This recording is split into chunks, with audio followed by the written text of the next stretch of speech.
तो आपका पुनः वर्ल्ड ज्योग्राफी के इस सेगमेंट पर स्वागत है।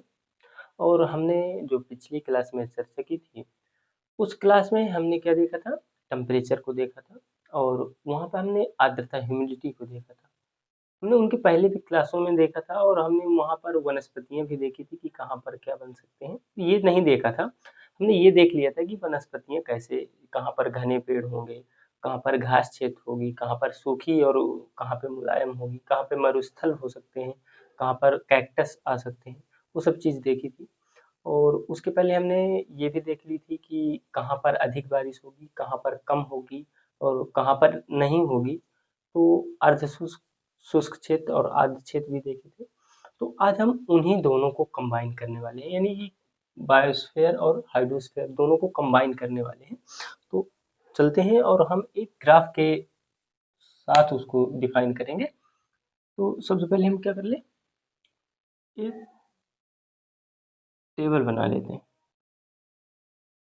और इस टेबल के माध्यम से हम कौन सी वनस्पति कहाँ पाई जाएगी और वर्षा कहाँ कहाँ पे होगी, वो हम इसमें एक साथ देखेंगे। जहाँ पर वर्षा होगी वहीं पर हम, अगर ज़्यादा वर्षा होगी तो वहाँ सदाबहार वनों की बात करेंगे, और जहाँ कम होगी वहाँ हम पर्णपाती की बात करेंगे, और जहाँ नहीं होगी वहाँ हम कैक्टस की बात करेंगे। जहाँ कम होगी, टेम्परेचर कम होगा, वहाँ पे हम ह्यूमिडिटी और टेम्परेचर अगर कम होगा तो हम वहाँ हरी घास की भी बात करेंगे। और अगर टेम्परेचर अधिक होगा, ह्यूमिडिटी कम होगी, तो वहाँ हम तिनकेदार या सूखी घास क्षेत्र की भी बात करेंगे। जहाँ नहीं होगी वहाँ मरुभूमि होगी, वहाँ हम कैक्टस की भी बात करेंगे और मरुस्थल की बात करेंगे। तो अगर मैं कहूँ तो ये विषुवत है और ये 90 डिग्री नॉर्थ, यानी कि ध्रुव। ये विषुवत, ये क्या हो गया हमारा? ध्रुव हो गया, पोल हो गया। अगर मैं देखूं तो 10 डिग्री, मैंने बताया था आपको कि यहाँ से मैंने मान लिया ये 10 डिग्री, यहाँ से ये 10 डिग्री नॉर्थ, और यहाँ से मैं कह दूं, और यहाँ से कर लेते हैं 30 डिग्री।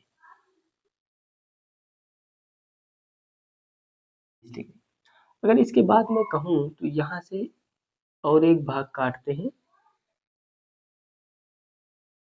यहाँ पर 60 होगा और ये हमारा 90। तो 3 भागों में 30, 60, 90। हमने 30 को एक और भाग काटा 10 डिग्री, और हम इसको सेंटर से काट देते हैं,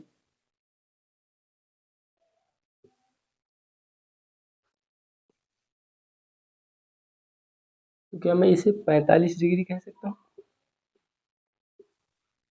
जिससे काटा 45 डिग्री। अगर मैं इस क्षेत्र की बात करूँ तो इस क्षेत्र को हम क्या बोलते हैं? उष्ण क्षेत्र या उष्ण कटिबंधीय।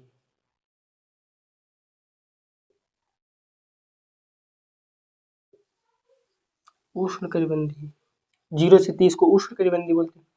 ये जो 0 से 10 हो जाएगी, अगर मैं 0 से 10 की बात करूँ तो ये भी उष्ण क्षेत्र होगा, लेकिन कैसा होगा? अधिक होगा अपेक्षा जो 10 से 20 का, जो 10 से 30 डिग्री का जो टेम्परेचर होगा, उससे कहीं ज्यादा टेम्परेचर 0 से 10 डिग्री में होगा। तो इसे मैं क्या कह सकता हूँ? विषुवतीय उष्ण।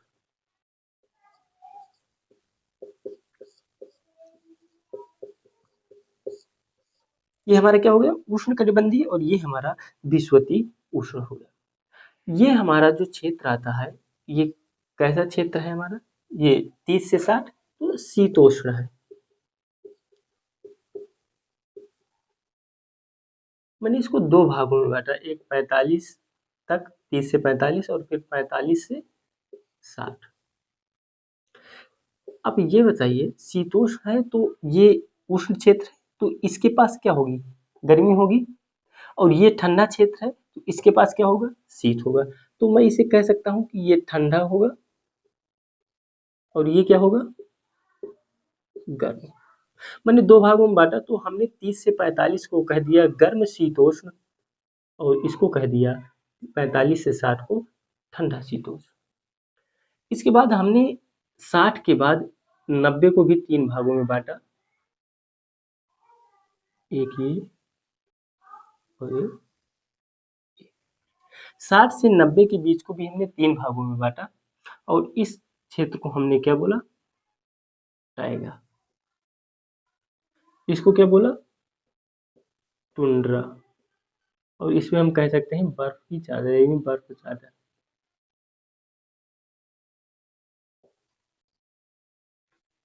क्या इसी प्रकार से हमने पहले भी चर्चा कर चुके हैं?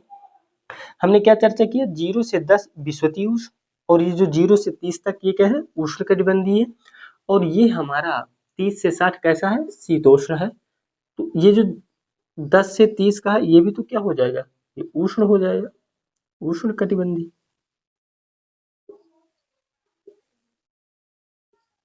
ये तो उष्ण कटिबंधीय रहेगा ही, लेकिन 0 से 10 डिग्री क्या हो गया? विषुवतीय उष्ण, यानी ज्यादा गर्मी हो जाएगी। यहाँ पर हमने 45 को काटा गर्म शीतोष्ण में, और 45 के ऊपर से 60 तक के भाग को हम कहा ठंडा शीतोष्ण। और हमने जो बर्फीला क्षेत्र बोलते थे, यानी 60 से 90 जो ठंडा क्षेत्र बोलते थे, उसमें हमने टाइगा, टुंड्रा और बर्फ की चादर 3 भागों में बांटा। अब हमने क्या किया? इसको हमने 3 भागों में बांटा, 1 1 2 3, 3 भागों में हमने इसको डिवाइड किया। इस क्षेत्र को 10 से 30, 30 से 45, 45 से 60, इस क्षेत्र को हमने ऐसे करके बांट दिया। अगर आप बताइए कि जो हमारी 0 से 10 डिग्री तक, हमने बताया था कि जो हमारी संवहनी वर्षा होती है वो 0 से 10 डिग्री तक सर्वाधिक होती है। उसके होने का सबसे बड़ा कारण क्या है? वहाँ की ह्यूमिडिटी और टेम्परेचर। क्योंकि विषुवत रेखा पर सूर्य की जो आपतन कोण होता है वो सर्वाधिक होता है, और सर्वाधिक होने पर वहाँ का जो टेम्परेचर होता है वो क्या हो जाता है?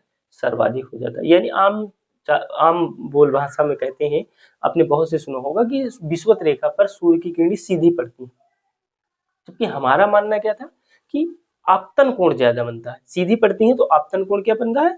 ज्यादा बनता है, इसलिए टेम्परेचर ज्यादा होता है। तो टेम्परेचर और ह्यूमिडिटी अधिक होने की वजह से वहाँ रोज जो है वाइपर्स होते हैं, रोज वाष्पीकरण होता है और रोज वर्षा हो जाती है। विषुवतीय क्षेत्र में बहुत सारे ऐसे देश हैं जहाँ पर रोज वर्षा होती है, कारण ह्यूमिडिटी और टेम्परेचर।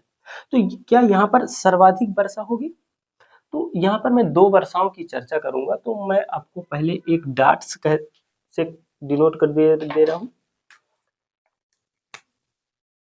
अगर मैं एक संवहनी वर्षा की बात करूं,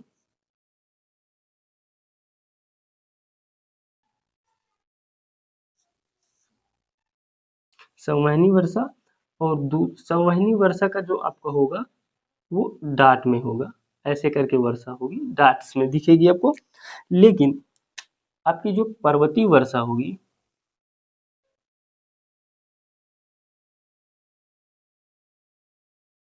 उसका जो हम संकेत होगा वो क्रॉस होगा। जहां पर क्रॉस कर देंगे तो समझ जाइएगा कि पर्वतीय वर्षा है, और जहां पर हम डॉट करेंगे तो संवहनी वर्षा। ये 2 प्रतीक हैं, इनको देख के चलेंगे, इसी से हम करने वाले। तो अगर हम बताइए 0 से जो 10 डिग्री तक में सबसे ज्यादा वर्षा कौन सी होगी? संवहनी वर्षा होगी।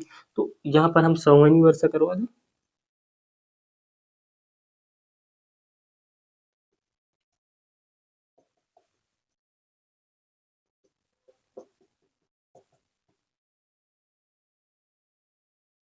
यहाँ पर सर्वाधिक वर्षा हुई, संवहनी वर्षा सर्वाधिक हुई।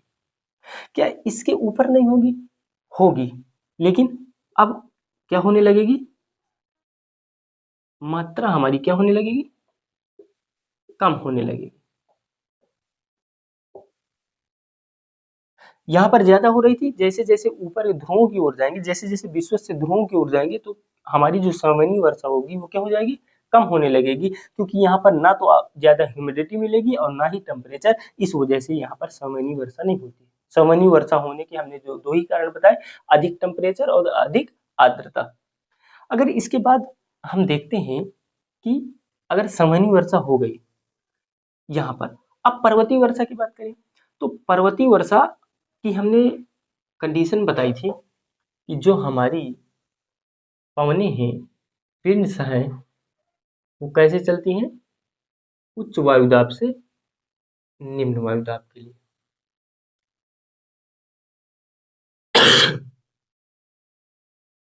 तो ये हमारी क्या होती है, उच्च होती है। ये हमारी क्या है, हाई। ये हमारी क्या है, high low, high low, high low और हाई। तो हाई से लो की ओर चलती हैं तो हमने बताई थी ये कौन चलेगी, ये आपकी 30 है, 60 है, ये 30 है, ये 0 है और ये 90 है। 30, 60, 90 डिग्री की बात। तो ऐसी आई 60, 30 से 60 में कैसी जाएंगी, हाई है तो हाई से लो की ओर जाएंगी तो ऐसी पौने चलने लगती है, इधर को पौने चलने लगती है। हाई से लो तो हमारी जो पौनी होती है इधर को आने लगती है, इधर से हाई से लो जाने लगती है। ये मैंने पिछली क्लासों में क्या करो, बिंड्स को बहुत अच्छे से हम देख, बिंड्स को हमने बहुत अच्छे से देख लिया है। इसकी हाई से लो तो इसकी इधर को आने लगेंगी और इधर से इधर को जाने लगेंगी। तो अब ये बताइए जो हमारा 30, 0 से 10 या 0 से हम सीधा 30 की बात करें, उष्णकटिबंधीय क्षेत्र की बात करें, तो यहाँ से कौन सी हवाएं आएंगी, तो यहाँ से विषुवतीय पूर्ववायी हवाएं आएंगी, यानी पूर्व से आएंगी, किधर जाएंगी, पश्चिम की ओर जाएंगी।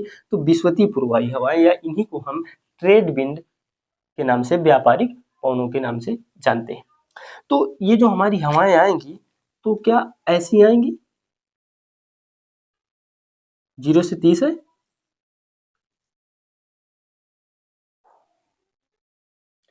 अगर यहाँ पे अवरोध है, यहाँ पे अवरोध है तो क्या यहाँ पे बारिश होगी, जी बिल्कुल बारिश होगी। तो यहाँ पर क्या होगी, बारिश होगी।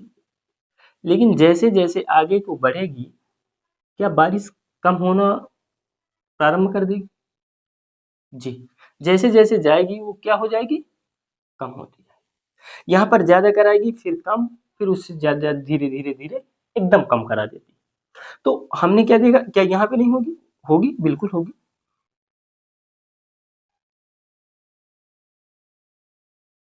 सामान्य वर्षा ऐसे कराई और पर्वतीय वर्षा ऐसे करा रही। तो अगर मैं ये कहूँ कि जो हमारी सामान्य वर्षा के लिए ये क्षेत्र कैसा हो गया, सामान्य वर्षा के लिए ये हमारा क्षेत्र आर्द्र हो गया, सामान्य वर्षा के हिसाब से ये क्षेत्र हमारा आर्द्र हो गया। ये हमारा क्षेत्र कैसा हो गया, अर्ध शुष्क हो गया। और ये हमारा क्षेत्र कैसा हो गया, शुष्क हो। ये हम किसकी बात कर रहे हैं, तो ये हम बात कर रहे हैं सामान्य वर्षा की।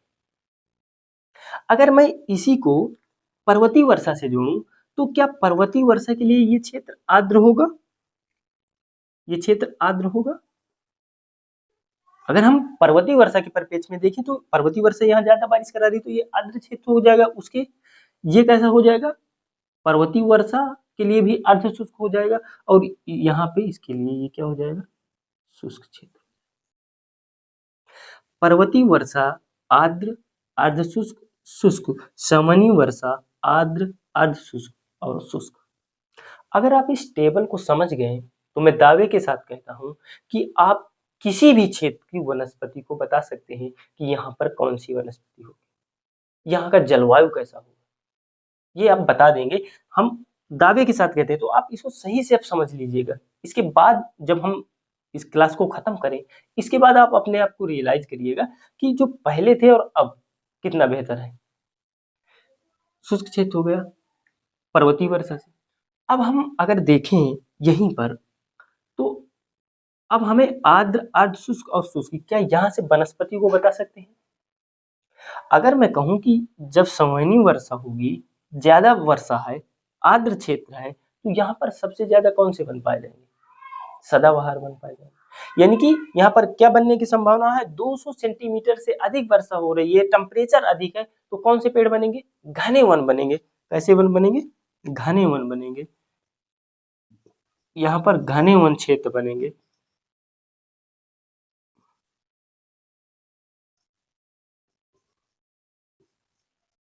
घने वन क्षेत्र बने और इन्हीं घने वन क्षेत्र को हम क्या बोलते हैं, सदाबहार वन।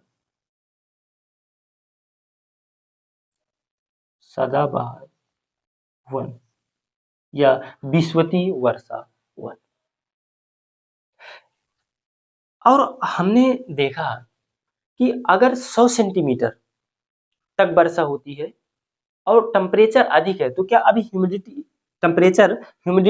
तो मान लीजिए कितनी है, 100 सेंटीमीटर तक वर्षा हो रही है, तो ह्यूमिडिटी तो है, लेकिन यहाँ पे टेम्परेचर क्या इससे कम होगा, लेकिन टेम्परेचर अभी भी होगा, तो टेम्परेचर हीट तो है, नम भी क्षेत्र है, तो क्या यहाँ पर बारिश होगी। जितनी पर्वतीय वर्षा कितनी करवा रही है ये मायने नहीं रखता, लेकिन अगर 100 सेंटीमीटर तक बारिश हो रही है तो वहां पर क्षेत्र बनेंगे, वन क्षेत्र बनेंगे, लेकिन कैसे बनेंगे, अब विरल क्षेत्र, घने क्षेत्र नहीं बनेंगे, अब दूर दूर पेड़ मिलेंगे, यानी कि और यहाँ पर दूर दूर मिलेंगे, और ये कैसे पेड़ मिलेंगे, पर्णपाती। तो यहाँ पर दूर दूर पेड़ तो मिलेंगे, पेड़ मिलेंगे, पेड़ तो मिल रहे हैं, लेकिन कैसे पेड़ मिलेंगे, तो ये पेड़ जो हमारे मिलेंगे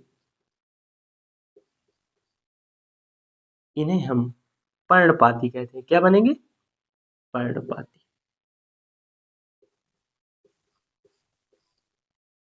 हमने क्या बताया, संवहनी वर्षा हुई, और संवहनी वर्षा अधिक मात्रा में होती है 200 सेंटी। हमने जब पेड़ बनने की प्रक्रिया को देखा था, घास बनने की प्रक्रिया को देखा था, तो हमने क्या चर्चा की थी कि अगर 200 सेंटीमीटर से अधिक वर्षा होती है और टेम्परेचर अधिक होता है तो हमारे घने वन बनेंगे। अगर 100 सेंटीमीटर तक वर्षा होती है, टेम्परेचर भी रहता है, हीट भी रहती है, तो हमारे जो वन होंगे वो बनेंगे, लेकिन अब घने वन नहीं बनेंगे, और वो वन कैसे कहलाते हैं हमारे, तो पर्णपाती वन कहलाते हैं। तो क्या दोनों बने, हमने स्थिति भी देखी कि कहाँ पे बन सकते हैं और कैसे बनेंगे, ये भी हमने देखा। तो इसके बाद अगर हम देखें तो तीसरा हमने देखा, कौन सा देखा था, शंकुधारी वन। और शंकुधारी वन में क्या बताया था हमने, शंकुधारी वन में बताया था कि जब टेम्परेचर गिर जाता है, यानी कि ठंडा माइनस में जाने लगता है, तब हमारे क्या बनते हैं, शंकुधारी वन बनते हैं। लेकिन वहां पर भी वर्षा कितनी होनी चाहिए, 75 सेंटीमीटर तक वर्षा होनी चाहिए, तब हमारे शंकुधारी वन बन जाते हैं।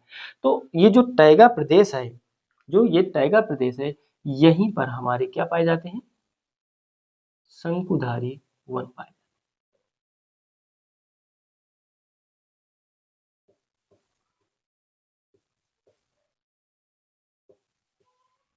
क्या यहाँ पर टेम्परेचर गिरा हुआ है, क्योंकि ये अब किस क्षेत्र में हम पहुंच गए, 60 से 90 यानी ठंडे प्रदेश में, तो क्या टेम्परेचर यहाँ पर कम हो जाएगा। जब यहाँ पर टेम्परेचर कम होगा और वर्षा भी कम होगी, यानी लगभग 75 सेंटीमीटर तक वर्षा हो जाती होगी, तो हमारे वन बनेंगे, और वो कौन से बनेंगे, शंकुधारी वन। तो टैगा प्रदेश, किस प्रदेश में हमारे शंकुधारी वन पाए जाते हैं, तो टैगा प्रदेश में। और आर्द्र क्षेत्र यानी कि 10 से 30 डिग्री तक हमारे कौन से वन पाए जाएंगे, पर्णपाती। लेकिन हर जगह पाए जाएंगे, नहीं, बिल्कुल नहीं पाए जाएंगे, क्योंकि पर्णपाती जो वन है वो हमारी पर्वतीय वर्षा बनाती है और संवहनी वर्षा भी बनाती है। ऐसा नहीं कि संवहनी वर्षा नहीं बनाती, दोनों बनाती है, लेकिन संवहनी वर्षा सर्वाधिक क्या बनाती है, सदाबहार वन बनाती है। कहाँ बनाती है, तो विषुवत में बनाती है, 0 से 10 डिग्री तक बनाती है। अब इसके बाद हमने बात की थी कि अगर 60 सेंटीमीटर तक बारिश हो जा रही है और क्षेत्र हमारी हीट है, क्षेत्र में क्या है, हीट है, यानी टेम्परेचर है, तब उस स्थिति में घास क्षेत्र, बारिश क्या हो गई, कम हो गई, कितनी हो गई, 60 सेंटीमीटर तक। और 60 सेंटीमीटर के ऊपर जब हम देखते हैं 100 सेंटीमीटर, तो वृक्ष बन जा रहे हैं। क्या 100 सेंटीमीटर में घास क्षेत्र आना शुरू हो जाते हैं, जी बिल्कुल आना शुरू हो जाते हैं, लेकिन 60 सेंटीमीटर नीचे बारिश हो गई, अगर 60 सेंटीमीटर से नीचे बारिश हुई, तो उस स्थिति में हमारे क्या बनने लगते हैं, घास क्षेत्र बनने लगते हैं। तो घास क्षेत्र भी दो प्रक्रियाओं से बनते हैं, दो स्थितियां घास क्षेत्र के लिए पैदा करती हैं, और वो दो स्थितियां कैसी हैं, तो दो स्थितियां ये हैं कि अगर ह्यूमिडिटी, आर्द्रता कम है, आर्द्रता क्या है, कम है, और टेम्परेचर अधिक है, आर्द्रता कम है, टेम्परेचर अधिक है, तो हमारी घास क्षेत्र जो बनेगी वो हमारी सूखी और तिनकेदार घास क्षेत्र बनेगी। अगर टेम्परेचर कम हो गया, आर्द्रता भी कम है और टेम्परेचर भी कम हो गया, तब उस स्थिति में हमारी जो घास क्षेत्र बनेगी वो कौन सी बनेगी, तो हरी और मुलायम घास क्षेत्र बनेगी। तो अब इसमें हमने क्या देखा कि यहाँ पर हमारे क्या बने, सदाबहार वन, यहाँ पर हमारे बने पर्णपाती वन। तो इस स्थिति में अगर मैं देखूं यहाँ पे इस बॉक्स की बात करें तो ये क्या है, अर्धशुष्क। और हमारी घास क्षेत्र कहाँ बनती है, तो सेमी एरिड यानी अर्धशुष्क क्षेत्र में बनती है। तो क्या यहाँ पर घास क्षेत्र बनेगी, जी बिल्कुल घास क्षेत्र। लेकिन कौन सी घास क्षेत्र बनेगी, सूखी घास क्षेत्र बनेगी या मुलायम। तो टेम्परेचर अधिक हुआ तो घास क्षेत्र जो हमारा होगा वो सूखी और तिनकेदार होगी। तो क्या टेम्परेचर अधिक 0 से 30 यानी ये तो उष्ण क्षेत्र है, तो टेम्परेचर तो अधिक है, हीट की तो कमी नहीं है, ह्यूमिडिटी की कमी हो गई। जब ऊपर गए तो बारिश कम हो गई तो ह्यूमिडिटी की कमी आई, घास क्षेत्र बनेगा। कौन सा घास क्षेत्र बनेगा, ये घास क्षेत्र यहाँ पे बन जाए और इस घास क्षेत्र को हम कहेंगे सूखी या तिनकेदार। तिनकेदार यहाँ पर उन्होंने बनाया, बारिश ज्यादा की, फिर यहाँ पर कम की, टेम्परेचर भी है। अब हम आते हैं इस शुष्क क्षेत्र। हमने शुष्क क्षेत्र में क्या देखा, यहाँ पर मरुस्थल होते हैं और मरुस्थल में क्या बनते हैं, कैक्टस बनते हैं। कैक्टस कैसे बनते हैं, जब टेम्परेचर क्या हो, अधिक हो और ह्यूमिडिटी क्या हो, गोल हो जाए, यानी कि ह्यूमिडिटी हो ही नहीं, तब हमारे कैक्टस बनते हैं। तो क्या यहाँ पर टेम्परेचर है, विषुवत क्षेत्र है 0 से 30, उष्ण है, बिल्कुल है। क्या यहाँ ह्यूमिडिटी है, ना तो सवनी वर्षा ज्यादा हो पाई और ना तो हमारी पर्वतीय वर्षा ज्यादा हो पाई। तो ये कौन सा क्षेत्र हो गया, शुष्क क्षेत्र हो गया। तो क्या यहाँ पर कैक्टस हो जाएंगे, जी बिल्कुल कैक्टस हो जाएंगे। तो यहाँ पर कौन से वनस्पति बनेगी, तो यहाँ पर हमारी कैक्टस वनस्पति बनेगी मरुस्थल भूमि पर। ये कौन सा, ये तो मरुस्थल भी हो गया हमारा, शुष्क क्षेत्र है तो मरुस्थल बताना अब मेरे लिए सही नहीं होगा, आप जानते होंगे मरुभूमि हो गई। और यहाँ पर कौन सी वनस्पति आ गई, कैक्टस आ गई। आपने देखा ना, 0 से 10, 30, 45, 60। अब हमने देखा कि ये जो 6 क्षेत्र हैं, ये 1, 2, 3, 4, 5, 6, अब इन पर क्या प्रक्रिया हो। मैंने कहा कि घास बनने की दो स्थितियां हैं।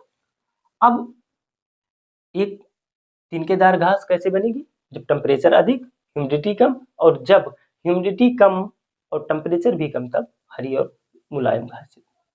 अब यहाँ से 0 से 30 डिग्री था तो यहाँ पर क्या आ रही थी, ये पूर्वी। अब हमारी जो 30 से 60 है वहां पर कौन सी हवाएं चलती है, पछुआ।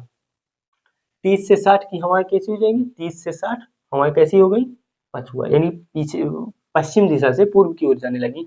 तो क्या मैं कह सकता हूँ कि जो यहाँ की जो हवाएं होंगी वो ऐसे आएंगी,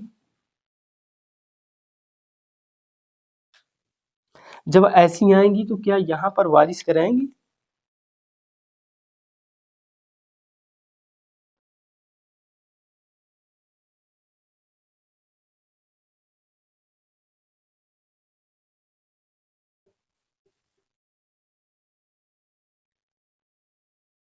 यहाँ पर पर्वतीय वर्षा आई और यहाँ पे करवाई, फिर धीरे धीरे धीरे धीरे धीरे कम हो गई। यहाँ पर कौन से वन क्षेत्र पाए जाएंगे, पर्णपाती, यहाँ पर घास क्षेत्र बनेगा, यहाँ पर मरुस्थल। तो ये बताइए आप यहाँ पे कौन से पाए जाएंगे। अब तो 30 से 60 कैसा क्षेत्र हो गया, ठंडा क्षेत्र हो गया, यानी टेम्परेचर क्या हो गया, नीचे गिर गया। टेम्परेचर अब हाई नहीं है, टेम्परेचर लो हो गया। और हमारा क्षेत्र कैसा हो गया, अब इसके लिए ये तो आर्द्र हो गया, ये क्या हो गया, अर्ध शुष्क हो गया, और ये क्षेत्र शुष्क हो गया। तो आप ये बताइए ये कौन सा क्षेत्र हो गया, अर्ध शुष्क क्षेत्र। तो यहाँ पर घास क्षेत्र बनेगी। अब ठंडी भी है, यानी टेम्परेचर नीचे गिर गया। टेम्परेचर जब नीचे गिरा और ह्यूमिडिटी भी नीचे है, यानी ह्यूमिडिटी भी कम है, तो घास क्षेत्र बना। लेकिन कौन सा घास क्षेत्र, मुलायम घास क्षेत्र। तो इस यहाँ पर कौन सा बनेगा, ये घास बनेगी लेकिन मुलायम व हरी।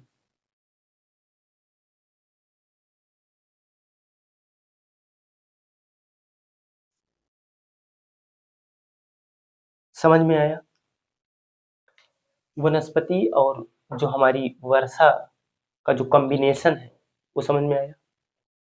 इसके बाद अगर हम देखें तो आपको ये तो पता चल गए कि यहाँ पर्णपाती वन पाएंगे, यहाँ पे सूखी घास, यहाँ कैक्टस और यहाँ पर हमारी मुलायम।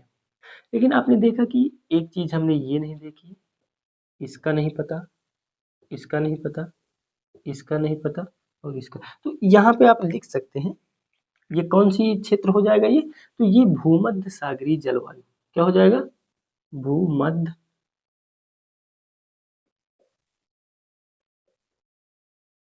सागरीय जलवायु। कहाँ से होता है, तो 30 से 45 पर जहाँ ज्यादा बारिश हो जाती है, यानी कि कौन सी बारिश, पर्वतीय बारिश, यानी कि ज्यादा आर्द्रता की कमी, आर्द्रता आ जाती है, तो वहां पर भूमध्य सागरीय जलवायु क्षेत्र पाए जाते हैं, जलवायु क्षेत्र।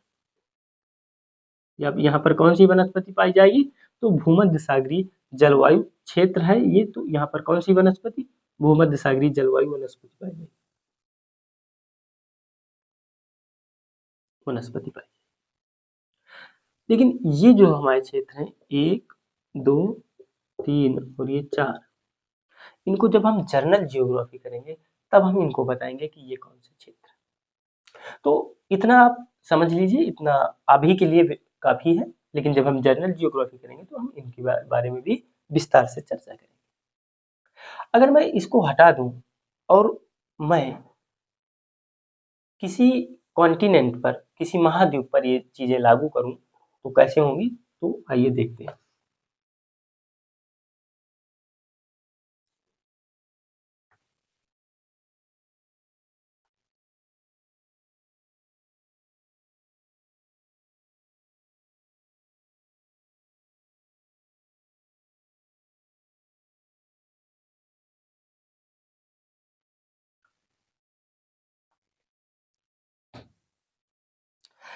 तो अभी तक हमने नॉर्थ अमेरिका, साउथ अमेरिका और हमने अफ्रीका महाद्वीप को किया। तो हम उन्हीं में प्रयोग कर रहे हैं, ये जो अभी हमने बनाया था उसी को हम किस पर लागू करते हैं, इन्हीं कॉन्टिनेंट पर लागू करते हैं। तो सबसे पहले हम क्या देखें, तो सबसे पहले हम देखते हैं नॉर्थ अमेरिका को।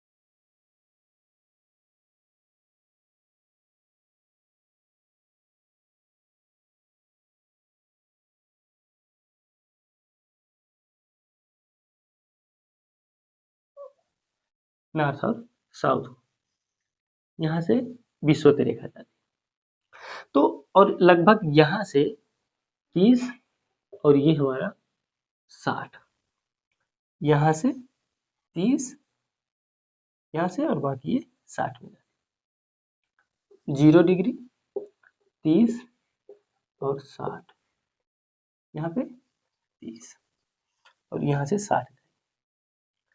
हमने देखा कि जो हमारी हवाएं हैं वो 0 से 30 डिग्री कैसे जाती हैं, ऐसे जाती हैं, 0 से 30 ऐसे जाती है।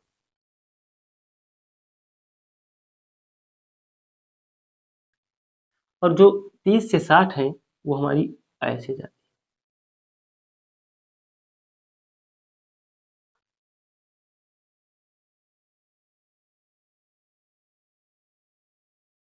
ऐसे हवाएं। अब ये बताइए, क्या यहाँ पर बारिश होगी, पर्वतीय बारिश होगी,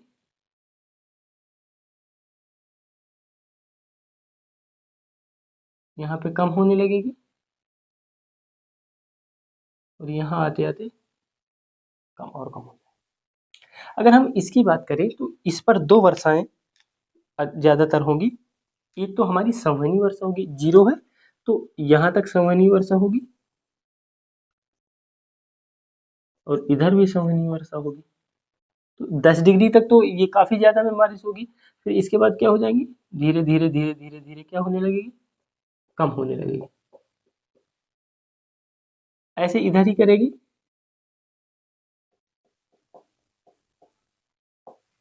ऐसे। लेकिन अब हमारी कौन सी वर्षा कर रही है यहाँ पे? तो यहाँ पे पर्वतीय वर्षा भी आएंगी। तो अगर हम पर्वतीय वर्षा की बात करें तो क्या यहाँ पे पर्वतीय वर्षा कराएगी? जी बिल्कुल पर्वतीय वर्षा कराएगी। और यहाँ पे कम हो जाएगी और यहाँ पे क्या हो जाएगा? नामात्रिक हो जाएगी। तो इस क्षेत्र में क्या करा रही है? ज्यादा बारिश करा रही है। इस क्षेत्र में ज्यादा बारिश करा रही है क्योंकि ये तटमुख से है, तो यहाँ पे बारिश कराई, कम कराई और निकल गई। इधर से बारिश यहाँ पे ज्यादा, फिर कम, फिर कम, निकल गई। यहाँ पे आएगी तो क्या यहाँ पे बारिश ज्यादा कराएगी?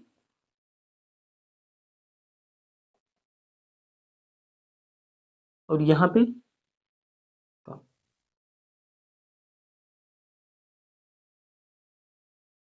यहाँ पे कम। और यहाँ पे एकदम। ये वाली आएंगी तो क्या यहाँ पे बारिश कराएंगी? और यहाँ पे कम कराएंगे। और यहाँ पे एकदम कम।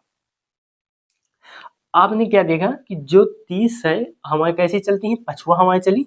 पछुआ हवाओं ने पश्चिम से आए और अवरोध पकड़ के यहाँ पर बारिश कराना आरंभ किया। और जैसे जैसे आगे क्यों बढ़ी वैसे वैसे बारिश क्या कर दी? कम कर दी। ये 0 से 30 आई, यहाँ पे बारिश कराई, कम करा दी।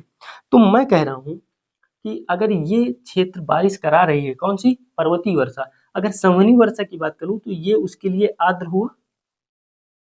ये कैसा क्षेत्र हो गया? तो यहाँ से क्षेत्र ये इसका अर्ध शुष्क हो गया,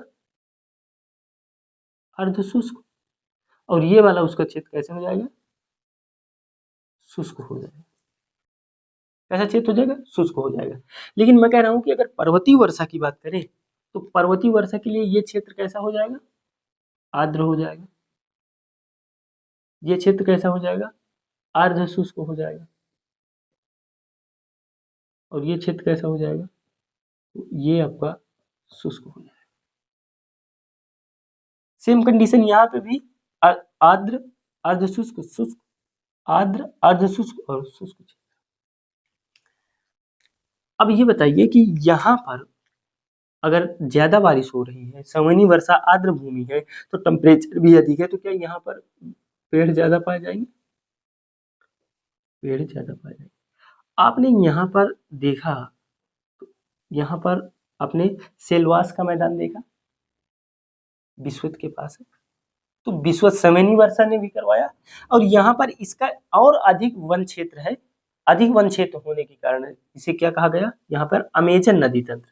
कौन सी नदी तंत्र है? तो अमेजन नदी तंत्र के कारण भी यह और ज्यादा यहाँ आर्द्र है, इसलिए बना। कौन सा? सेलवास का मैदान। अगर इसके बाद हम नीचे आते हैं, अब पर्वतीय वर्षा की बात करें तो पर्वतीय वर्षा के बाद हमने ये जो क्षेत्र कैसा होगा? ये आर्द्र होगा। ये कैसा होगा?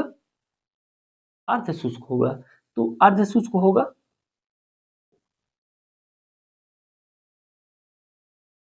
तो अर्ध शुष्क होगा, तो यहाँ पर क्या बनने की संभावना है? घास। क्या बनेगा? घास क्षेत्र बनेगा। आप ये बताइए, तो घास क्षेत्र में दो स्थितियां कि टेम्परेचर हाई है कि लो है, और जो हमारी ह्यूमिडिटी है वो कैसी है? तो अर्ध शुष्क है तो ह्यूमिडिटी तो क्या हो जाएगी हमारी?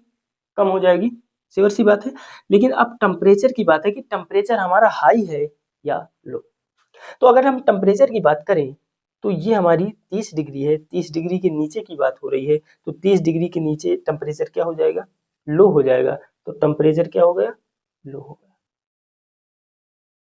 जब टेम्परेचर लो हो गया तो आप बताइए कौन सा घास क्षेत्र बनेगा? तो हम कह सकते हैं कि यह घास क्षेत्र हरा, हरी घास क्षेत्र बनेगा, मुलायम घास क्षेत्र बनेगा। क्या हमने यहाँ पर आपको एक घास क्षेत्र बताया था जिसका नाम था पंपास? और हम पंपास को बताए थे कि यहाँ पशुपालन के लिए क्या है? बहुत प्रसिद्ध है। यहाँ पर अर्जेंटीना क्या करता है? मांस का उत्पादन करता है। उसके खेतों पर क्या लगे हुए हैं? कैंप लगे हुए हैं। वहां पर क्या करते हैं? ये मत्स्य का व्यापार करते हैं। पशुपालन क्या करते हैं? अधिक मात्रा में करते हैं। और उसका रीजन क्या है? ये पंपास घास क्षेत्र। हमने जो अभी इसके जस्ट पहले हमने एक सारणी तैयार की थी, हमने एक बॉक्स बनाया और उसमें हमने डिफाइन की क्या वो ये सब चीजें लागू हो रही हैं। 30 डिग्री से नीचे ठंडा क्षेत्र, टेम्परेचर कम होगा, ह्यूमिडिटी कम हाई है, तो हरी घास क्षेत्र।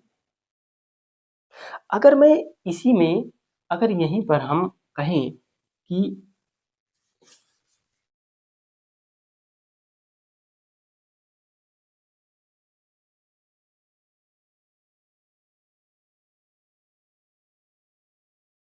और ये विषुवत रेखा है,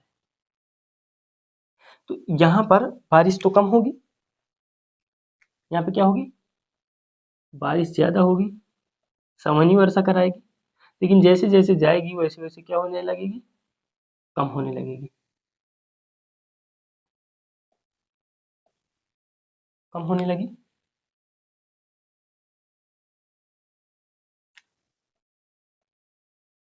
लेकिन क्या पर्वतीय वर्षा आएंगी, जी बिल्कुल आएंगी, क्योंकि ये 0 है, ये 30 है और ये 30 है। तो क्या हमारी जो हवाएं हैं वो ऐसे आएंगी, ऐसे आएंगी। अब आप देखिए कि यहाँ पर वर्षा कराएगी, पर्वतीय वर्षा है, तो पर्वतीय वर्षा यहाँ कराएगी, नहीं कराती। उसका हमने रीजन बताया था कि ना तो यहाँ पे अवरोध है और ना जो हवाएं आ रही है वो आर्द्र है, तो यहाँ पर बारिश तो नहीं हो रही, नहीं हो रही भाई, बारिश नहीं हो रही। तो अगर बारिश भी होती तो ये कैसा क्षेत्र होता, आर्द्र क्षेत्र होता। अगर होती तो ये कैसा क्षेत्र होता, आर्द्र, ये अर्ध शुष्क और ये शुष्क क्षेत्र होता। तो यहाँ से तो बारिश नहीं हो रही, तो यहाँ से होगी, जी बिल्कुल, यहाँ पे बारिश कराती, यहाँ पे कम और यहाँ पे। जब इस क्षेत्र में बारिश कम होगी तो क्या यहाँ पे आपने देखा था नोबियन मरुस्थल, नाबिब मरुस्थल, क्या यहीं पे आपने देखा कालाहारी मरुस्थल, आपने देखा। यहाँ पे क्या देखा आपने, सहारा मरुस्थल देखा। आप ये बताइए कि ये बारिश नहीं हो रही ना, सामान्य वर्षा वहां नहीं जा रही ना, तो पर्वतीय वर्षा इस क्षेत्र में तो नहीं हो सकता ना, इस क्षेत्र में मरुस्थल नहीं हो सकता क्योंकि यहाँ पे पर्वतीय वर्षा करा रही है। तो यहाँ पर क्या हो सकते हैं, यहाँ पर पर्णपाती वन पाए जाएंगे, जी वन पाए जाएंगे। कौन से वन पाए जाएंगे, पर्णपाती। कैसे पाए जाएंगे, पर्णपाती। यहाँ पे क्या कोई घास क्षेत्र मिलेगा, हाँ घास क्षेत्र मिलेगी। कैसा घास क्षेत्र मिलेगा, तो यहाँ पर घास क्षेत्र जो मिलेगा कैसा मिलेगा, उष्ण क्षेत्र में है, तो सीधा सीधा तिनकेदार या सूखी। भाई उष्ण है, दो ही बनने की प्रक्रियाएं हैं, टेम्परेचर अधिक, ह्यूमिडिटी कम, सीधा सीधा सूखी घास क्षेत्र बनेगी। सूखी घास क्षेत्र, क्या यहाँ पर हमने सवाना बताया था, ये ह्यूमिडिटी है, तो यहाँ पर ये तो आर्द्र हो गया, ये कैसा क्षेत्र हो गया, आर्द्र क्षेत्र हो गया, ये हमारा आर्द्र क्षेत्र हो गया। इसके ऊपर जाएंगे तो क्या अर्ध शुष्क होगा, अर्ध शुष्क है, टेम्परेचर कैसा है, अधिक है, ह्यूमिडिटी कम, यहाँ पे क्या बनेगा, घास क्षेत्र, कौन सा, सूखी। उसके बाद ये क्षेत्र कैसा है, शुष्क, क्या बनेगा, मरुस्थल। क्या यहाँ पर कैक्टस बनेगा, जी कैक्टस बनेगा। यहाँ पर सूखी घास बनेगी, यहाँ पर कैक्टस बनेगा, और यहाँ पर भाई साहब घने वन बनेंगे। कैसे बनेंगे, यहाँ पे घने वन क्षेत्र बनेंगे, आर्द्र है, टेम्परेचर भी है, कैसे क्षेत्र बनेंगे, घने वन।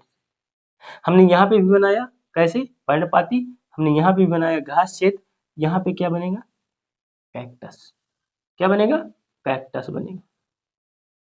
क्या मरुस्थल भी बनेगा, जी बिल्कुल, मरुस्थल भी।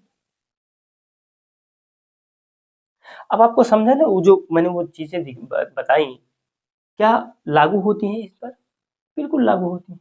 यहाँ पर क्या हमारे क्या क्षेत्र है, बर्फीले हैं, तो क्या यहाँ पर कौन से वन पाए जाएंगे, तो हमने बताया था जो 60 से 70 है, 60 से 70 है, तो यहाँ पर टेम्परेचर गिरने लगता है और हमारा जो वर्षा है वो भी कम हो जाती है 75 सेंटीमीटर। तो यहीं पर हमारे टाइगा वन पाए जाते हैं। क्या हुआ, टाइगा क्षेत्र में शंकुधारी वन पाए जाते हैं। आपको समझ में आ गया? तो जो हमारी वर्षा है, जो हमारी जलवायु है, उससे हमारी वनस्पतियां कैसी एक दूसरे से कनेक्टेड है, वो पता चल गया। आपने देखा ना, यहाँ पे देखा, यहाँ पर क्या बनेगा, पर्णपाती वन बन जाएंगे, बिल्कुल बन जाएंगे क्योंकि बारिश हो रही है। यहाँ पे क्या बनेगा, घास क्षेत्र बन जाएगा, हाँ बिल्कुल घास क्षेत्र बन जाएगा। यहाँ पे सूखा मरुस्थल, मरुस्थल बनेगा। क्या अटकामा बताया हमने, अटकामा मरुस्थल बताया, विश्व का सबसे सूखा मरुस्थल अटकामा मरुस्थल बनेगा। क्या यहाँ पर कैक्टस बनेंगे, जी बिल्कुल बनेंगे। क्या लागू हो रहे हैं कि नहीं हो रहे? तो आपको सबसे इंपॉर्टेंट क्या है, बायोस्फीयर एंड हाइड्रोस्फीयर प्रिंसिपल मिला, पवनों की दिशा। अगर हम मान लें कि ये पवनों की दिशाओं में गलती कर दें और इस पवन को हम ऐसे ना करके हम अगर ऐसे कर दें, तब तो गड़बड़, क्योंकि ये कैसा क्षेत्र है, हाई है, और ये कैसा है, लो क्षेत्र है। तो हाई से लो जाना है ना, तो हम ऐसे भी तो कर सकते हैं, ये लीजिए ऐसे जा रही हैं, लेकिन नहीं ऐसे नहीं जाएंगी भाई, ऐसे जाएंगे। ऐसे ही क्यों जाएगी, ऐसे क्यों नहीं जा रही, उसका भी रीजन है। जब हम जनरल जियोग्राफी में, जब हम आपको बायोस्फीयर पढ़ाएंगे, हाइड्रोस्फीयर पढ़ाएंगे, तब हम वहां पर बताएंगे कि ये जो वायुदाब पेटियां हैं, वो हमारी जो पवने हैं इधर को ही क्यों जाती है, जो विंड्स हैं वो ऐसे ही क्यों जाती हैं। तो जो हमने आपको विंड सेक्शन बताया था वो इम्पोर्टेंट है, और विंड सेक्शन में सबसे बड़ी इंपॉर्टेंट चीज है, क्या है, दिशा। दिशा नहीं गड़बड़ होनी चाहिए। अगर देखिए दिशा अगर गड़बड़ होती तो हम यहाँ पर क्या बना देते, पर्णपाती वन क्षेत्र, फिर घास घास क्षेत्र में तो अंतर नहीं होता, चलो ठीक है घास क्षेत्र बीच में बन जाएगा, लेकिन क्या हमारे वन और मरुस्थल दोनों अलग अलग दिक्कत करते कि नहीं करते। अगर हम यहाँ से हवा करती तो अटकामा मरुस्थल यहाँ जाके बनता। तो सबसे इंपॉर्टेंट क्या रहा कि हमारी विंड्स, विंड्स के बाद हमें ये देखनी होगी कि वर्षा, हमारी दो वर्षाएं देखनी है। दो वर्षाओं में कौन सी, संवहनी और पर्वतीय वर्षा। तो जब आप विंड्स देख लेंगे तो आपको पता चल जाएगा कि पर्वतीय वर्षा कहाँ कराएगी, सिवर सी बात है, हो जाएगा। संवहनी वर्षा विषुवत के ऊपर कम कराते जाइए, विषुवत के नीचे कम कराते जाइए, विषुवत में ज्यादा करवा दीजिए, हो जाएगा। इसके बाद हमने जब पेड़ बताए कि पेड़ कहाँ कैसे बनते हैं, तो पेड़ की हमने अभी जस्ट पिछली क्लास में ही हमने बताया था कि घास क्षेत्र कैसे बनेगा, कैक्टस कैसे बनता है, और पेड़ कैसे बनते हैं। तो इस प्रकार से हमने आज देखा कि कैसे हम लोगों की जो बायोस्फीयर और हाइड्रोस्फीयर है एक दूसरे से कनेक्टेड है, जो हमारी वनस्पति है वो कैसे जलवायु से कनेक्टेड। तो अभी तक हमने जो चार जो सिद्धांत थे वो हमने पूरे कर लिए, और जो हमारी अगली क्लास होगी वो अब एक नए कॉन्टिनेंट पर होगी, और वो महाद्वीप शायद हम ऑस्ट्रेलिया, ओसवानिया ऑस्ट्रेलिया करने वाले हैं। तो अगली क्लास में मिलते हैं एक नए सेशन के साथ। तो अभी तक बने रहने के लिए आप सभी को बहुत बहुत धन्यवाद। जय हिंद दोस्तों।